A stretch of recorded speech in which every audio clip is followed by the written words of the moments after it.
Then obviously you've been to Wembley a couple of times, particularly the probably the biggest one, the Community Shield, Arsenal, Chelsea, London derby. What's the Wembley experience like compared to other grounds in maybe the Premier League and the Football League? Yeah, I think Wembley's quite special, and there's something, obviously we're English, and we're going to say that, but there is something special about Wembley. I think I had a look at that. I've officiated, I think, 3 times on Tottenham games there, which don't really count as Wembley, because interestingly, they never felt like you were at Wembley. That just felt like you were at a really nice stadium. Usually when you go to Wembley, it's because it's an occasion. I think I've refereed or officiated 9 times there, excluding the Tottenham games, which is really fortunate. There's some top refs who have never had the opportunity. I got my first Tottenham game. Felt like you were at a really special about Wembley. Experience like. And then obviously you've been to Wembley a couple of times, particularly the probably the biggest one, the Community Shield, Arsenal, Chelsea, London derby. What's the Wembley experience like compared to other grounds in maybe the Premier League and the Football League? Yeah, I think Wembley's quite special, and there's something, obviously we're English, and we're going to say that, but there is something special about Wembley. I think I had a look at that. I've officiated, I think, 3 times on Tottenham games there, which don't really count as Wembley, because interestingly, they never felt like you were at Wembley. That just felt like you were at a really nice stadium. Usually when you go to Wembley, it's because it's an occasion. I think I've refereed or officiated 9 times there, excluding the Tottenham games, which is really fortunate. There's some top refs who have never had the opportunity. I got my first experience at Wembley actually was as an assistant, and we were actually the first team of English officials to do a game at the new stadium. Oh, right. Under 16s played Spain, and I was only conference assistant at the time, and I got this letter dropped through absolutely out of nowhere saying 1st of April you're going to be an assistant referee for England against Spain at Wembley under 16s. 1st of April. I've got some pretty cruel mates, and I thought I'm not having this. Please text this number or ring this number to confirm. And I thought there'll be 6 of them at the other side going, he's calling. And in the end, I made the call back thinking, going to get bad. And it was right. It was one of those moments like, oh my God, to walk up the steps at the end and just be given a medal for it, and amazing experience. And it never gets boring.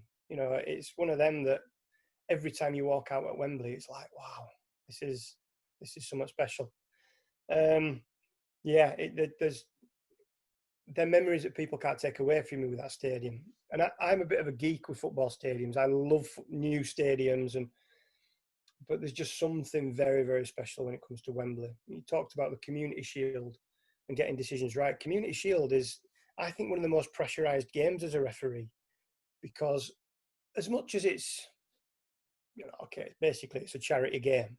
Yeah. But it's the season opener. Everybody's waited all summer to get back and watch football, and suddenly you've got this. I had Arsenal, Chelsea, so again, it's a big game. And it's got to go well, both for yourself, because you want to get the season off to a good start. You know that everybody's watching because there's no else to watch that day. But you want to get the refs, the group of refs, off to a good start as well. And there's a red card in that game for Pedro, I believe. And he puts a tackle in, and I'm looking at it, and he catches the back of his leg. It's not a great tackle. And in my head straight away, I went, that's a red card. But he stayed down injured, like with a hamstring injury. And my 4th official saying, they're taking Pedro off. And now the easy option is just yellow card him. They're going to take him off anyway, and it doesn't really cause an issue.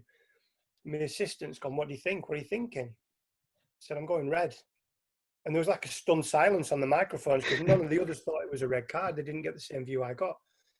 I'm going red. And if you look at the clip, I actually keep my hand all the way through while he's having treatment. I keep it in my right pocket all the way because that's where my red card is. I knew the moment I take my hand out of my pocket and stop holding that red card, I'll talk myself out of this. I'll take the easy option, which is no one on the pitch is expecting a red card here. Just give a yellow and he gets subbed. And we look back and go, oh yeah, it could have been red. But no, I've got to do what's right. And actually, Theo Walcott comes up to me. He's an Arsenal player. He comes up to me and he said, and again, you can see it on the replays. He looks and says, "That's got to be a yellow card." And this is a Chelsea player that's committed. Yeah. That's got to be a yellow card. And I look at him and said, "It's a red." And the look on his face, he goes, "Kidding? No, it's a red." And when obviously Pedro gets up, I show the red. The only person who's not surprised is Pedro. He didn't mean to do the tackle. You know, I don't believe professional players try to hurt other professional players. But it's a bad tackle. It's a poor one. You know, it could have really injured the kid. So again, without VAR at the time, you're hoping, because you don't know until the end of the game. No one's feeding through, oh yeah, it's correct.